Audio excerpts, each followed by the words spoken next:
मैं एक आदिम मातृसत्तात्मक समाज में हूँ जहाँ महिलाओं का सम्मान और पुरुषों का अपमान होता है। यहाँ पुरुषों को औरतें मुफ्तखोर मानती हैं और मुझे बच्चे पैदा न कर पाने पर कबीले की मुखिया ने बाहर कर दिया।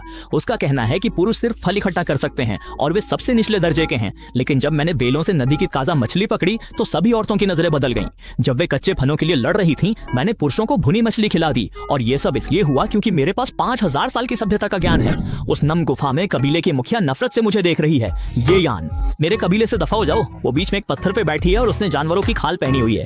मैंने अपनी मुट्ठियां भींच ली हैं और मेरे पीछे दर्जनों पुरुष खड़े हैं। इस समय गुफा 2 गुटों में बटी हुई है। एक तरफ वो मुया साथ वाली महिलाएं हैं जिनकी खाल की पोशाकें साफ तौर पर बेहतर हैं और दूसरी तरफ मेरे पीछे खड़े पुरुष हैं जिनके पास कमर पर सिर्फ रस्सी बंधी है और शरीर ढकने के लिए एक पत्ता है या फिर वे पूरी तरह नग्न हैं। पुरुष वो मुया के ठंडे चेहरे को देखकर कांप रहे हैं और रोने की हालत में हैं।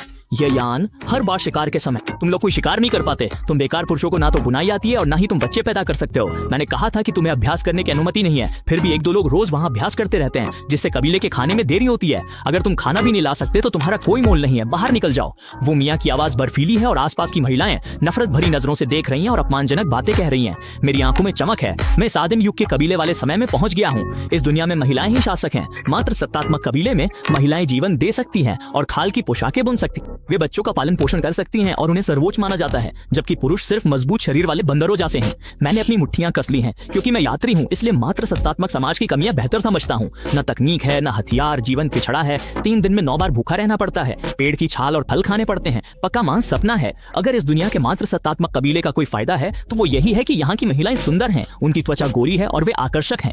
टिंग, बधाई हो, मेजबान ने पितृ सत्तात्मक कबीले निर्माण प्रणाली सक्रिय की है। अब आपके लिए मुख्य मिशन जारी है। मेजबान को केंद्र में रखकर एक शक्तिशाली पितृ सत्तात्मक कबीला समाज बनाएं। जागृति मॉड्यूल, योगदान अंक, विनिमय स्टोर। मेजबान, जब भी आप पितृ सत्तात्मक समाज के निर्माण के लिए कुछ करेंगे, आप उपलब्धियां हासिल कर सकते हैं और विनिमय अंक पा सकते हैं। इन अंकों को स्टोर में किसी भी चीज के लिए बदला जा सकता है जो समाज बनाने में मदद करेगा। जैसे ही मेरे दिमाग में वो आवाज गूंजी, मेरे चेहरे पर मुस्कान आ गई। आखिरकार मदद मिल गई। लेकिन अब कबीले में रहना मुमकिन नहीं। इस दुनिया में अभ्यास किया जा सकता है और महिलाएं सुंदर इसलिए हैं क्योंकि अभ्यास से उनका रक्त संचार बेहतर रहता है। सिर्फ मुखिया बू मुया ही हम दर्जनों पुरुषों को हरा सकती हैं। जहां तक पुरुषों की बात है, वर्तमान अभ्यास का तरीका पूरी तरह से महिलाओं के शरीर के अनुसार बनाया गया है। पुरुषों के लिए इसमें शरीर फटने का खतरा बहुत ज्यादा है और ये बहुत कम प्रभावी है। लेकिन अब जब सिस्टम सक्रिय हो गया है तो इन औरतों को ये बताने का समय आ गया है कि असली मर्द क्या होता है।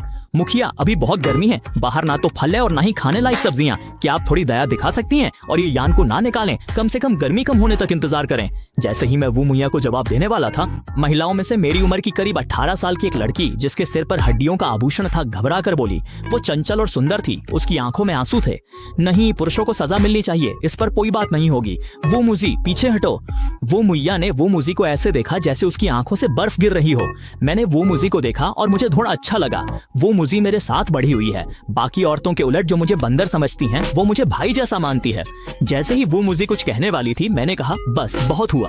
वो मुया, तुम यही चाहती हो कि मैं चला जाऊं? एक छोटी बच्ची वो मुजी को क्यों परेशान कर रही हो? मैं इन लोगों के साथ कबीला छोड़ दूंगा। वो मुया, मैं कह रहा हूँ, मैं इन पुरुषों के साथ नया कबीला बनाऊंगा और तुम्हारे औरतों के कबीले से 1000 गुना बेहतर जिंदगी जीऊंगा। वो मुया, उस दिन का इंतजार करना जब तुम रोते हुए मेरे पास आओगी। मैंने चमकती आंखों से वो मुया की ओर चिल्ला कर कहा। ये सुनकर वो मुया अचानक हंसने लगी। उसका शरीर कांपने लगा। उसकी कमर और अदाएं आकर्षक थीं, लेकिन उसकी हंसी बहुत ठंडी और डरावनी थी, जैसे कोई बड़ा मजाक सुनाओ। ये यान, तुम जैसे बदबूदार नर बंदर की हिम्मत कैसे हुई मुखिया से ऐसे बात करने की? कुछ औरतें चिल्लाईं, कुछ हंसने लगी। न कपड़े बुनना आता है, न घर बनाना, न बच्चों को संभालना। कुछ न कर पाने वाला ये नर बंदर कहता है कि हमसे 100 गुना बेहतर कबीला बनाएगा। कौन यकीन करेगा? ये यान, बस करो, घुटनों पर बैठो और मुखिया से माफी मांगो। चाहे गुलाम बनकर रहना पड़े, पर कबीले में ही रहो। अभी कबीला छोड़ना मतलब मौत को दावत देना है। मेरे पीछे खड़े कबीले के आदमी काले और इतने दुबले थे कि बस हड्डियां दिख रही थी।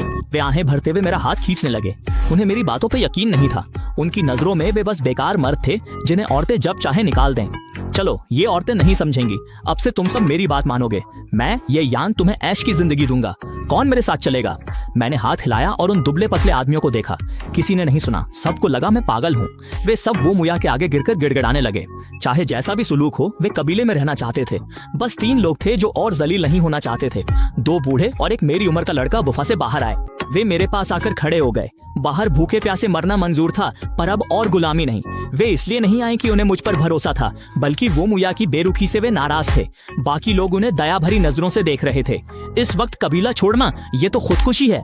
मैं और नहीं रुका और साथियों के साथ गुफा से निकल गया। थोड़ी दूर जाने पर पीछे से कदमों की आवाज आई। मुड़कर देखा तो वो मूजी थी। उसने कुछ नहीं कहा, उसकी आंखों में आंसू थे। उसने मेरा हाथ पकड़ा और कुछ जंगली फल दे दिए। वो देखकर मैंने ठंडी सांस ली। इस कबीले में खाने के बाद कुछ नहीं बचता था। शायद उसने अपने हिस्से से बचाए होंगे। मैं इतना भावुक था कि बोल नहीं पाया।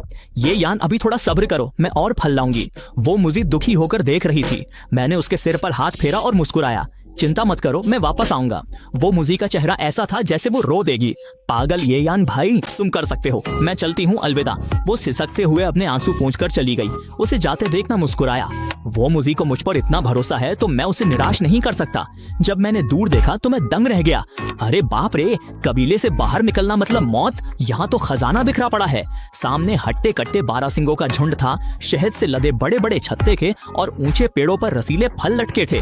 ये सब वो चीजें थीं जो कबीले की औरतें नहीं पा सकती थीं, पर मैं आसानी से ले सकता था। ओह, अब क्या कर? यहाँ रहे तो सच में मर जाएंगे। क्या हमें किसी और कबीले में जाना चाहिए? अभी तो हर कबीला एक जैसा है। हमें बंदर समझा जाता है। औरतों के बराबर हमारी कोई औकात नहीं। पर फिर भी मैं वापस जाकर वो मुया का गुलाम नहीं बनूंगा। हम मर्द हैं, गुलाम नहीं। उस मैदान में वे तीनों मायूस थे, पर मैं काम में जुट गया था। कभी पेड़ से बेले तोड़ता तो कभी कीचड़ में खुदाई करता। मैं पूरी तरह कीचड़ में सना था, पर रुका नहीं। मैं नदी किनारे बेलों को आपस में बुन रहा था। मुझे मछली पकड़ने का जाल बनाना था। नदी कमर तक गहरी थी और उसमें मछलियां तैर रही थीं। कबीले के पास औजार नहीं थे, इसलिए वे कभी मछली नहीं पकड़ पाए। यहाँ की मछलियों का कोई शिकारी नहीं था, इसलिए वे बहुत बड़ी और स्वादिष्ट थीं। अगर कोई किस्मत से एक भी पकड़ लेता तो पड़ोसी कबीले उसके बदले 3 मर्द देने को तैयार हो जाते। और मैं यहाँ जाल बना रहा था ताकि बड़ी मछलियां पकड़कर अपनी भूख मिटा सकूं। ये यान, तुम क्या कर रहे हो? क्या सोचा है? किस कबीले में जाओगे? एक साथी ने पास आकर हैरानी से पूछा। वो भी दुबला था, पर उसकी आंखों में चमक थी। वो मोहा, कबीले का एक फुर्तीला लड़का और मेरा अच्छा दोस्त। वो मोहा, मेरी मदद करो, मैं इन मछलियों को पकड़कर खाने वाला हूँ। मैं बेलों से जाल बुनता रहा। जाल में इतने छेद थे कि मछली फंस जाए। मछली पकड़ना? वो मोहा को यकीन नहीं हुआ। ये यान, तुम सच में पागल हो गए हो। हम कब से देख रहे हैं कि तुम यहाँ कुछ अजीब कर रहे हो। सबको लगा तुम सठिया गए हो। बस मैं ही तुमसे बात करने आया। अब तुम कह रहे हो मछली पकड़ोगे? ये यान, तुम पागल हो। मछलियां पानी में रहती हैं, बहुत तेज और फिसलन भरी होती हैं। उन्हें पकड़ना नामुमकिन है। मैंने एक बार पूरी जान लगा दी थी। एक मछली के पीछे दोपहर भर भागा, तब जाके उसे छू पाया। मैं कह सकता हूँ, मेरे अलावा हमारे कबीले और आसपास के किसी भी कबीले में किसी ने मछली को नहीं छुआ। मैं नदी किनारे बैठा हूँ, परेशान हूँ क्योंकि कोई मदद नहीं कर रहा। जाल बुनना मुश्किल है, ऊपर से ओमोहा की बातें सुननी पड़ रही हैं। ओमोहा, क्या मैंने कभी तुमसे झूठ बोला है? मदद करनी है तो करो, वरना चले जाओ, मैंने पसीना पोंछते हुए कहा। ओमोहा उलझन में था। क्या तुम्हें यकीन है कि मैं मछली पकड़ सकता हूँ? उसे भरोसा नहीं था। मछली क्या है, शायद सरदार ने भी न खाई हो। फिर उसने मेरी तरफ देखा। मेरा चेहरा गंभीर था। हमारा रिश्ता हमेशा अच्छा रहा। मैंने कहा कि मैंने उसे कभी धोखा नहीं दिया, और ये सच था। जब भी हम शिकार पर जाते, मैं जहाँ कहता कि फल या सब्जियां मिलेंगी वहीं मिलती थी। वो उलझ जाता, फिर उसने मन खड़ा किया और मेरे पास बैठ गया। मछली मिले या ना मिले, हम दोस्त हैं, मैं मदद करूंगा। ओमोहा ने उदासी से कहा। कोई बात नहीं।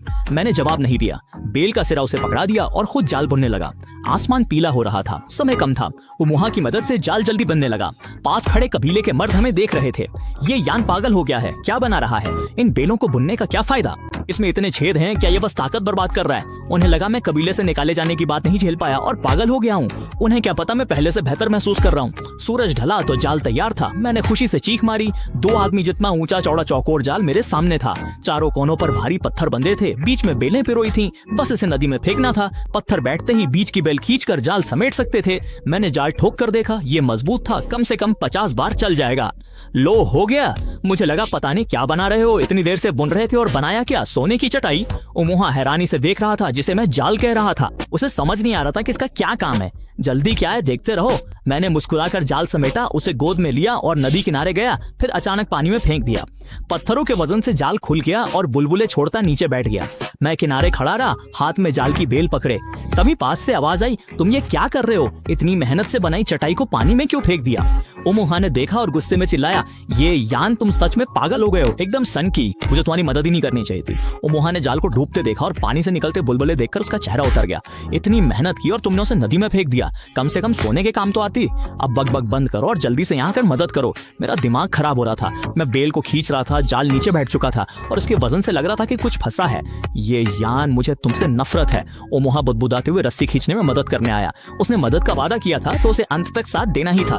वह मुझे घूर घूर रहा था, उसकी आंखों में बहुत गुस्सा था। शायद वो मुझे नदी में धक्का देने की सोच रहा था। हम दोनों की पूरी ताकत लगाने के बाद जाल आखिरकार किनारे पर आ गया। मैं उसे देखने आगे बढ़ा। जैसा सोचा था, पत्थर पानी में उलझे थे और मछलियां जाल में फंसी थीं। मैं जाल के पास बैठा, गहरी सांस ली। सब कुछ इसी पल पर था। जैसे ही जाल खोला, एक बड़ी ताजा मछली उछलकर मेरे चेहरे पर लगी, जैसे थप्पड़ मारा हो। मैं खुद को नहीं बचा पाया और नीचे गिर गया। चेहरे से चिपचिपाहट पहुंचकर आंखें खोली तो वहां 4 बड़ी और 8 छोटी मछलियां थीं। बड़ी हाथ जितनी लंबी मोटी, छोटी हथेली जितनी, सब तड़प रही थीं। सफेद पेट, काली पीठ, एकदम ताजा। मेरे चेहरे पर मुस्कान आ गई। लो, मछलियां आ गई। बधाई हो, मेजबान ने कबीले के लिए पहला योगदान दिया। मछली पकड़ने का उस्ताद उपलब्धि मिली। 20 अंक मिले। एक बार मछली पकड़ने पर 5 और अंक मिले। मेरे दिमाग में सिस्टम की आवाज गूंजी। मैंने कपड़ों से मिट्टी झाड़ी और खड़ा हो गया। ये बढ़िया शुरुआत थी। ये यान, ये क्या है? पीछे से उमोहा की आवाज आई। वो जाल में तड़पती मछलियां देखकर दंग रह गया। मछली? मैंने शांति से कहा।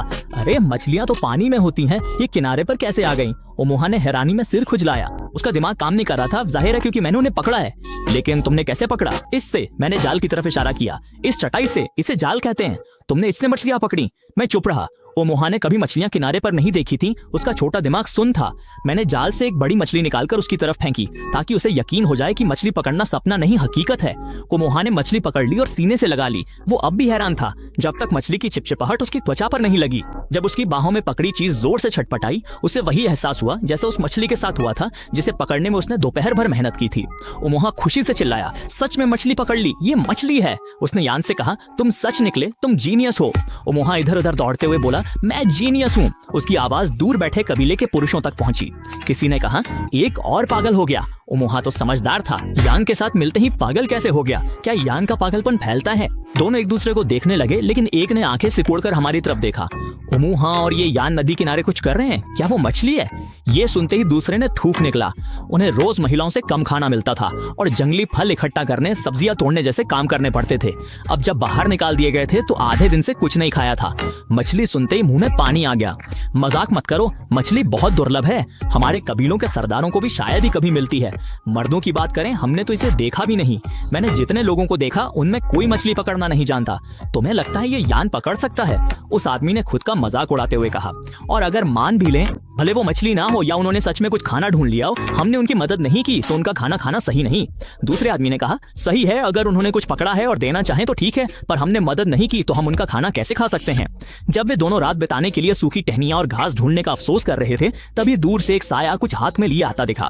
पास आने पर देखा वो ओमोहा था। उसके हाथ में बेलों से बंधी 2 चीजें थीं, दोनों तरफ एक एक, जो फड़फड़ा रही थीं। लंबी चीज मछली लग रही थी। दोनों ने थूक निकला। क्या यान ने सच में मछली पकड़ ली?